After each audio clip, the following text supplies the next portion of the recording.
Coming up, there's a ghost in Concord's Colonial Inn.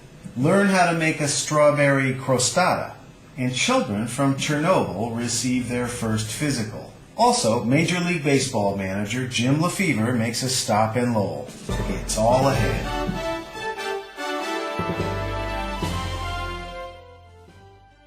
Good afternoon and welcome to SunCast. I'm at the Colonial Inn in Concord where guests can enjoy a strawberry crostata and ghosts. Nestled in the heart of Concord's center, the Colonial Inn carries a rich history dating back to 1716. In the 1800s, Henry David Thoreau lived there. But it's the paranormal activity in room 24 that has turned the historic inn into a haunted inn. The most popular part of the inn is the haunted room. It was owned as part of a house by a Dr. Minox, or some know it as Manon. He was a physician during the Revolutionary War. His job was to take the infantrymen who were hurt at the North Bridge and see if they could go ahead and supply them with the necessary medical attention. What happened in that room was many of the men passed away. We decided to visit room 24. Welcome to room 24. And in this room, I can tell you, many of our guests have had a lot of fun experiences here and some pretty scary ones. I can remember back about a year and a half ago, we had a woman who was sleeping in the bed here. She woke up and she looked to her right and saw the impression of another body sleeping with her. She ended up bolting out of this room, down the stairs to the lobby. The night auditor gave her a glass of tea, hot tea. Other times there have been guests laying in this bed and they look over across the room and they had glasses of ice on the counter who began spinning. We had a travel writer come here. She had an experience. She woke up and there was an apparition. She wanted, she's very much into spirit, so she woke up and saw the apparition of a soldier above her. And this was probably 2 months ago. We didn't see any ghosts, but we did stay to learn how to make Executive Chef Leo Kremer's strawberry crostata. Using fresh strawberries can be made with any type of pears or apples or any type of seasonal produce. I like to make a nice simple thing people can make at home.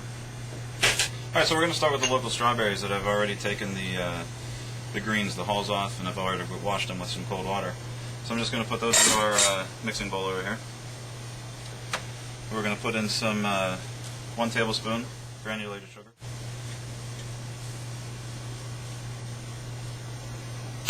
We're going to put in 1 teaspoon of cornstarch.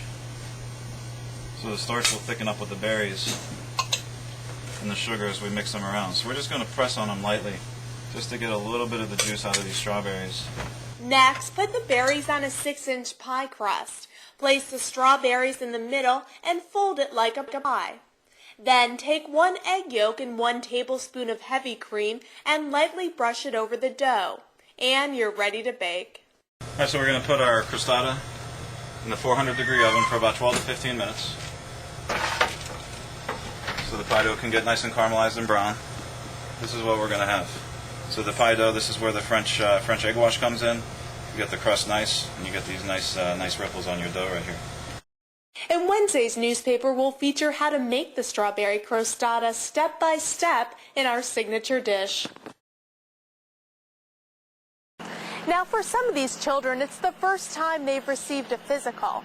We're at Saints Medical Center, where children from areas around Chernobyl receive medical care. For many of these children, it's their first and only chance at a proper diagnosis. Children from areas outside Chernobyl receive free physicals and lab work at Saints Medical Center. These children are actively living on contaminated soil. There is radiation in the food they eat, in the milk they drink, in the fish, in the mushrooms. And these kids, most come from very small villages that are too poor to buy food. So therefore they're eating this contaminated food, even though the government tells them not to. They don't have renal ultrasounds over there. Their labs and their diagnostic equipment in that region are very, very antiquated. Some of the small clinics in the villages, they don't even have a stethoscope. So a lot of these children that need an accurate diagnosis, for example, there's 5 children here, there's some with brain tumors, they can't get an MRI for at least 3 years over there. And sometimes the quality is so poor that they get misdiagnosed. So the mission of our project is to bring the children identified here, have a medical evaluation workup done. All of the recommendations are translated into Russian professionally, and they go home with the physicians traveling with the children. And if a child needs follow-up medical care here in this country that can't be provided there, the project seeks donors and funding to get the surgery done here. The hospital's participation was spearheaded by Saints nurse practitioner Sandy Kremer. When I went over to Belarus and Ukraine, I think it was 2002, we had already done some clinics here, and I was interested in helping people already. But when I went over there, it really confirmed my commitment. So I went to the hospitals, toured them, brought them, I brought 30 stethoscopes. Not even the expensive kind, I mean the real inexpensive. Just that's all I had to bring from the hospital. I had, I think, 30 or maybe 50. And you think I gave them gold. The people, the nurses, the doctors were so thrilled that I brought the stethoscopes.